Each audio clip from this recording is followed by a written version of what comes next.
Baik, Assalamualaikum warahmatullahi wabarakatuh. Kenalkan, saya Junjika Nurul Umah dengan 36 akun 249. Di sini saya akan menjelaskan analisis saya mengenai kasus dari Rita Cruntwell. Baik, di sini saya akan langsung masuk ke pembahasannya. Tetapi sebelum kita masuk lebih lanjut lagi, di sini saya akan menjelaskan sedikit tentang sebenarnya kasus Rita Cruntwell ini itu seperti apa sih? Jadi, secara simpelnya di suatu kota bernama Daesan, kota kecil, ada bendahara bendahara kota bernama Ibu Rita Clontwell. Ibu Rita ini eh, terkenal merupakan orang yang baik dan banyak dipercaya oleh orang-orang di kota tersebut sehingga eh, selama beliau menjabat menjadi bendahara itu sebelum 22 tahun akhirnya terungkap tidak ada masalah apapun gitu.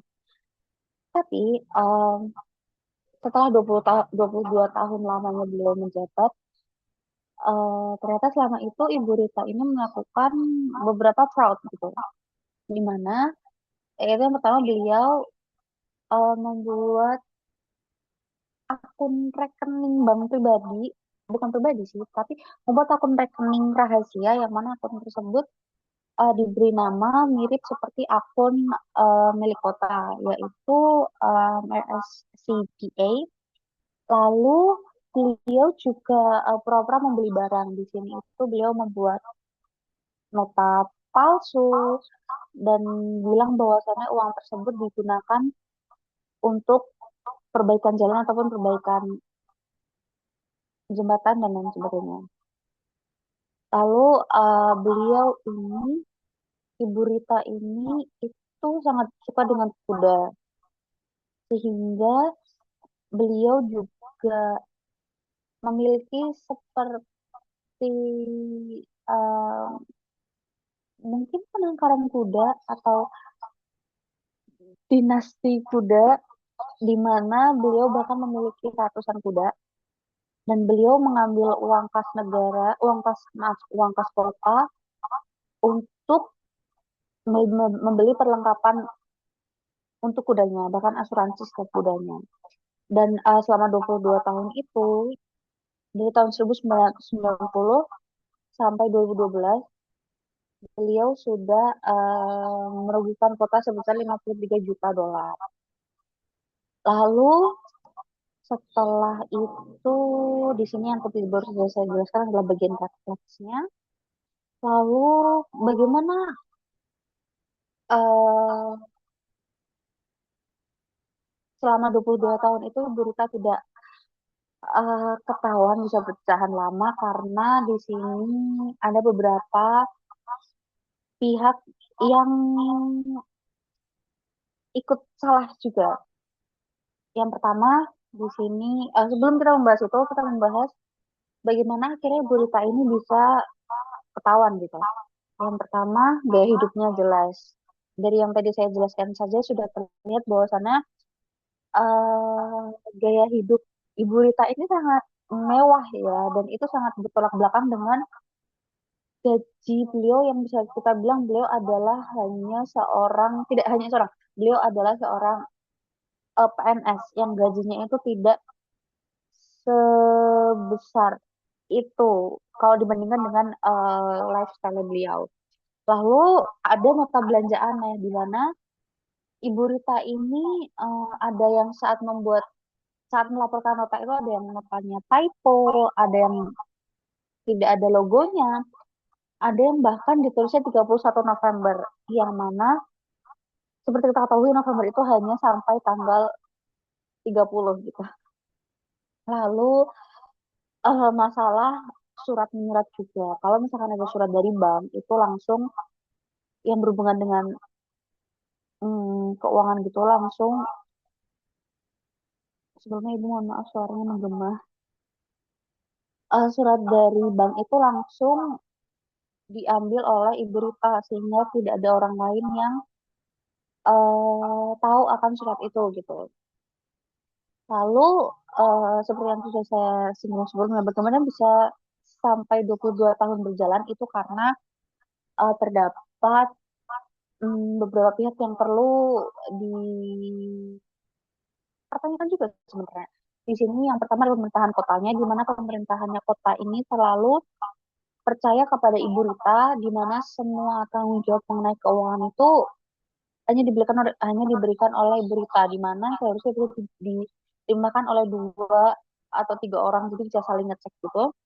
Lalu untuk auditornya yaitu Kristen Gunderson, di mana dia itu harusnya mengecek tentang keanehan ataupun uang hilang itu, tetapi berhubung beliau ini adalah teman baiknya Ibu Rita, bahkan Kristen ini itu adalah akuntan pribadinya Ibu Rita. Jadi sebagai seorang auditor, Kristen ini percaya-percaya aja gitu. Lalu yang terakhir ada pihak bank atau Fifth Third Bank, itu mereka harusnya bisa eh, tidak mengizinkan Ibu Rita untuk membuat akun lagi gitu, karena apalagi lah akun itu punya nama yang mirip seperti akun kota gitu. Jadi ya harusnya pihak bank bisa lebih tegas gitu. Lalu seperti yang sudah saya singgung lagi tadi, gimana bisa bertahan 22 tahun? Karena selama 22 tahun ini Bu Rita dikelilingi oleh orang yang dekat dengan dia, oleh orang yang percaya dengan dia. Jadi karena faktor kedekatan itu banyak yang akhirnya percaya dengan Bu Rita dan kata ya udah tidak usah tidak apa-apa kami percaya dengan Ibu. Lalu untuk masalah Indah Resort itu di akuntansi forensik ada eh, cara gimana caranya kita bisa tahu tentang kecurangan itu, tentang ngecek tentang keuangan secara langsung gitu ya. Itu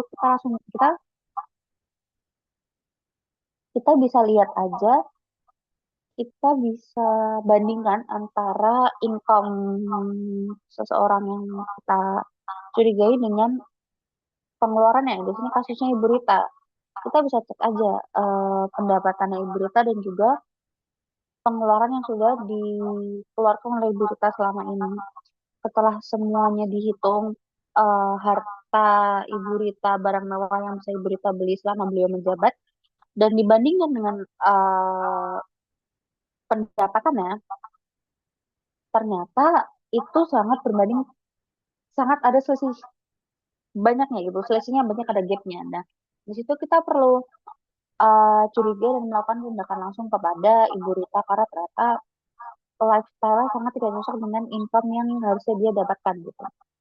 Lalu kalau untuk eh, dari saya sebagai perbaikan atau biar supaya kejadian ini tidak terjadi lagi, ada beberapa cara yang bisa dilakukan, yaitu yang pertama Ibu Rita itu tidak boleh sendiri gitu. Jadi dengan konteks beliau tidak boleh menangani keuangan sendiri. Beliau harus didampingi dengan satu orang lagi yang mana nanti tugas satu orang ini adalah untuk mengecek bagaimana pekerjaan Ibu Rita. Jadi saling mengecek gitu. Lalu mengganti auditor secara berkala, seperti 5 tahun sekali atau setiap satu periode itu bisa diganti auditornya, supaya auditor ini tidak akrab dengan klien, karena memang sejatinya tidak boleh kan, karena kalau auditor akrab dengan klien akan menjadi seperti kasus Ibu Rita ini. Lalu yang terakhir surat terbuka, di mana setiap surat dari bank itu sebaiknya bisa diakses oleh yang berkaitan, tidak hanya dengan satu pihak saja gitu. Baik, Ibu mohon maaf menggema Ibu. Saya bingung ini bagaimana caranya. Tapi ya sekian presentasi dari saya. Semoga presentasinya bisa memuaskan Ibu dan juga jawaban saya bisa memuaskan Ibu. Atas kurang lebihnya mohon maaf. Terima kasih Ibu sudah memperhatikan saya, sudah mendengarkan presentasi saya. Sampai bertemu di lain waktu. Terima kasih, Bu. Assalamualaikum warahmatullahi wabarakatuh.